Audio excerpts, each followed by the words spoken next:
حضور نے فرمایا کہ جو روزہ رکھنے والا ہے نا، اس کو دو خوشیاں ہوتی ہیں.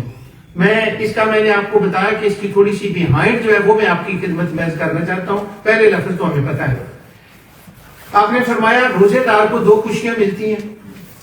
ایک خوشی ملتی ہے افطار کے وقت.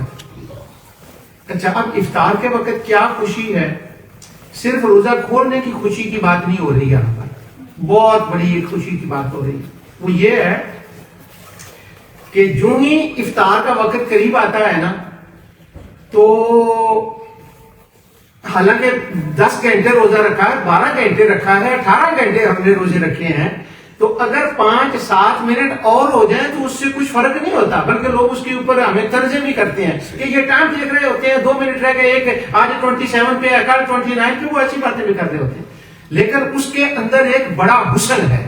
وہ حسن یہ ہے کہ سارے دن کا جو روزہ رکھا ہے نا، اس کے افطار کرنے کی ایک طلب اتنی ہے کہ وہ بندہ بار بار 12 گھنٹے کا روزہ رکھنے کے باوجود اب وہ جو قربت آ گئی ہے نا، اس قربت کے لیے وہ تڑپ رہا ہے کہ ہاں ابھی ہوا، ابھی ہوا، ابھی ہوا. ورنہ وہ بھوک کا مسئلہ نہیں ہوتا، وہ تو 10 گھنٹے پہلے بھی کیا ہوتا ہے. وہ ایک طلب پیدا ہوتی. اچھا، یہ طلب کیوں پیدا رکھی گئی یہاں پر؟ اس کی تعریف کیوں کی گئی؟ فرمایا ایک روزے دار کو خوشی ہوتی ہے جب وہ افطار کرتا ہے، اور دوسری خوشی ہوتی ہے جب وہ اپنے رب سے ملاقات کرے گا. حضور بتانا یہ چاہتے ہیں کہ اصل یہ ہے فزیکل خوشی جو افطار کے وقت ہے. اگر تم نے سارے رمضان کے روزے رکھے ہیں تو اپنا حساب خود کر لو، اپنا بیلنس خود کرو کہ تمہیں رب سے ملنے، اس کے دیدار کی طلب کس قدر پیدا ہوگی. ایک بار سبحان اللہ. اصل جو بلٹ اندر چیز کی گئی ہے نا، وہ اس طلب کی گئی. اچھا، اب ہم اس طلب کی کہ اچھا اللہ، اب روزے رکھے ہیں تو روزے رکھنے کے ساتھ اللہ کے دیدار کی، اللہ کی ملاقات کی جو طلب ہے نا، اس کو تشبیہ دی گئی ہے افطار کی طلب کے وقت کے ساتھ. کہ اگر ہم یہاں پر طلب ہوتی ہے تو رمضان کی برکتوں سے وہ اندر طلب بڑھنی چاہیے کہ ہاں وہ طلب ہوگی، ہم اپنے رب سے ملیں گے، رب سے ملاقات ہوگی. تو وہ رب کے ساتھ جو ملاقات کا سلسلہ ہے نا، اصل میں جو روزہ ہے یہ وہ زیادہ انسان کے اندر بلٹ کرتا ہے. اگر وہ بلٹ نہ ہو تو اس کا مطلب یہ ہوا کہ وہ رمضان کے اس روزے کو سمجھنے سے ابھی کچھ دور ہے. یہ نہیں کہ اس کا روزہ ہی نہیں ہے. کئی دفعہ یہ کہتے ہیں اور کیوں دور ہے؟ پھر وہی بات جہاں سے میں نے شروع کیا ہے، علم نہیں، صحبت نہیں، مسجد سے تعلق نہیں.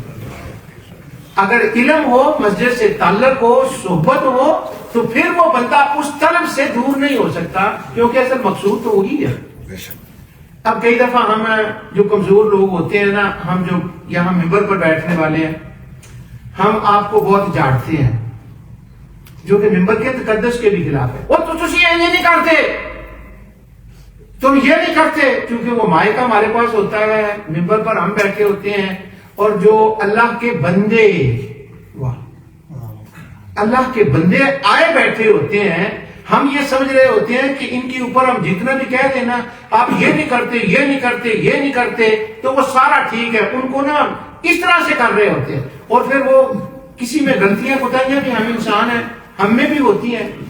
وہ ایک یہاں کسی زمانے میں ایک جماعت تھی، اس کا نام تھا حزب التحریر. تو وہ بڑے اپنے زمانے میں ایک پاپولر لوگ تھے.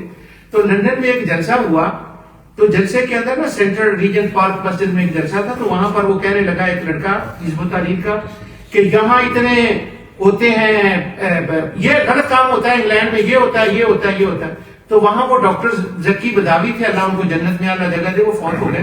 انہوں نے کہا بات یہ ہے کہ یہاں جو کچھ غلط ہوتا ہے وہ چھپ جاتا ہے، اور ہمارے ملکوں میں جو ہوتا ہے وہ چھپایا جاتا ہے، وہ چھپ جاتا ہے. اگر وہ باہر آئے تو پتا چلے کہ ہمارا کیا ہے. یہ تو ہمارا رب ہے، اس نے ہمارے پردے رکھے ہوئے ہیں.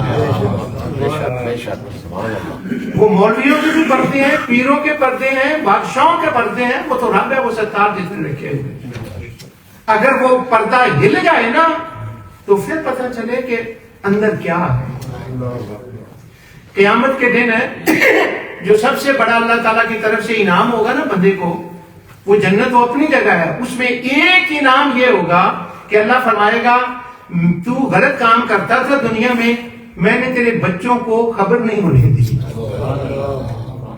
آج میں تیرے اوپر کور کرتا ہوں کہ اتنے بڑے میدان میں تیرے رشتہ دار بھی ہیں، تیرے دوست بھی ہیں، تیرے بچے بھی ہیں، تیرے گھر والے بھی ہیں، پر تو نے بس وہ غلط کام کر کے جو فیل کیا تھا نا کہ مجھ سے غلطی ہوئی ہے، بس اس فیلنگ کے صدقے آج بھی میں تیرا اسی طرح پردہ رکھتا ہوں جیسے میں نے دنیا میں تیرا پردہ رکھا۔ تو بندوں کی جو کمیاں کوتاہیاں ہوتی ہیں یہ ہر ایک میں ہوتی ہیں۔ اب وہ حدیثیں جو ہوتی ہیں پڑھ کے آپ کو سناتے ہیں، ان کی بھی بیک گراؤنڈ کو شاید اور ہوتی ہے۔ مثلا ایک حدیث میں آپ کو یہ رمضان کے بارے میں بتا دوں تاکہ آپ کو نا وہ اندازہ ہو کہ وہ کیا مسئلہ کیا ہے۔ نبی کریم صلی اللہ علیہ وسلم کے زمانے میں ایک گھر میں ایک بندہ ہے، وہ ہے منافق، یعنی اندر سے وہ یہودی ہے، عیسائی ہے، کافر ہے، اوپر سے اس نے کلمہ پڑھا ہوا ہے، وہ مسلمان ظاہر کر رہا ہے۔ اب اس کا بیٹا، اس کی بیوی، وہ دونوں سچے ٹرولی اندر باہر سے مسلمان ہیں۔ اب سچویشن کو دیکھیں ذرا کہ فیملی کیا ہے کہ وہ سارے سچے مسلمان ہیں اور اس کو پروٹینڈ کرنا پڑ رہا ہے۔ ان میں سے سب سے عبداللہ بن ابی کی مثال ہے۔ اب وہ جو عبداللہ بن ابی بھی ہے، اب رمضان کا مہینہ آ گیا تو وہ جو منافق ہے مسلمان گھر کے اندر، کمیونٹی میں کہہ رہا گھر کے اندر، اور ایک نہیں وہ کئی ہیں۔ اب اس کو کیا کرنا پڑا ہے، سحری کے وقت سارے اٹھے ہیں سحری کھانے کے لیے، تو منافق کو کیا کرنا پڑے گا، اٹھنا دیکھو گا، محمد یہ اٹھا ہے، اچھا اس کو بھی اٹھنا پڑا۔ اچھا اب اس نے اٹھا تو وہ سحری بھی کھا لی، سحری کھانے کے بعد اب وہ گھر میں رہ رہا ہے، کوئی اور نہیں کھا رہا تو وہ بھی نہیں کھا رہا، یعنی اس کو اٹھنا بھی پڑا، بھوکا بھی رہنا پڑا، پیاسا بھی رہنا پڑا، اور اندر سے روزے کو مانتا بھی نہیں ہے، اور اندر سے کافر کا کافر۔ یہ وہاں ایک بندہ نہیں ہے، سینکڑوں لوگ ایسے تھے جو منافقین ہیں۔ اب جمعے کا دن آ گیا، رمضان کا جمعہ آ گیا۔ جب رمضان کا جمعہ آ گیا تو مسجد میں بھی ان کو بیٹھنا پڑتا تھا، بلکہ منافق جلدی جو وہ اپنے آپ کو شو کرتے ہوتے تھے وہ آئے، وہ بھی حضور کے سامنے آ کے بیٹھے ہیں۔ اب حضور ہے رحمت للعالمین، حضور نے فرمایا میں نماز میں جب کھڑا ہوتا ہوں نا تو جیسے میں آگے دیکھتا ہوں ویسے ہی میں پیچھے دیکھتا ہوں، اور میری نظر تمہارے دلوں کے اوپر ہوتی ہے۔ اب انہوں نے سحری کھائی ہے، بھوکے بھی ہیں، پیاسے بھی ہیں، پر روزے کو ماننا نہیں ہے، اور بیٹھے ہیں جمعے کے دن مسجد نبوی شریف میں۔ اب آپ وہ ٹائم ٹیبل پر حدیث لکھتے ہیں، اب اگر اگلے سال آپ کو لکھیں گے نا تو یہاں کہیں آپ سنیں گے کسی بندے سے تو آپ کو پتا چلے گا کہ یہ ایسٹرن مسجد کے مسلمان اس کے مخاطب نہیں ہیں۔ اچھا اب کیا ہے، وہ بیٹھے ہوئے، حضور نبی صلی اللہ علیہ وسلم کو پتا ہے کہ ان کا کھانا پینا انہوں نے بند کیا ہے نا، یہ تو گھر والوں کو یا مسلمانوں کو پاگل بنانے کے لیے۔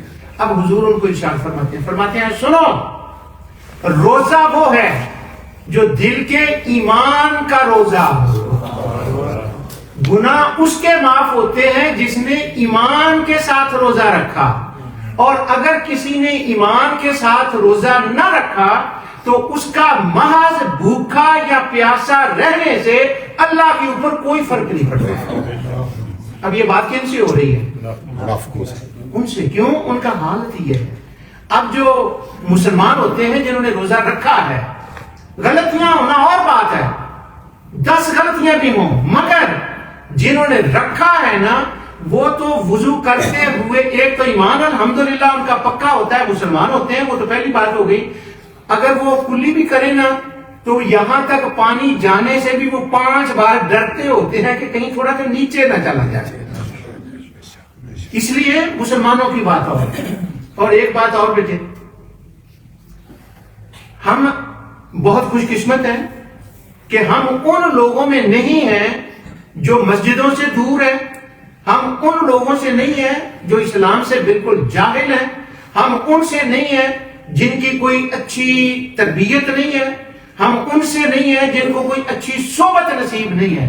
ہمیں اللہ تعالیٰ نے علم بھی دیا، ایمان بھی دیا، صحبت بھی دی، تعلق بھی دیا، اور ہم نے اللہ نے ہمیں عمل اچھے کام کرنے کی توفیق بھی دی۔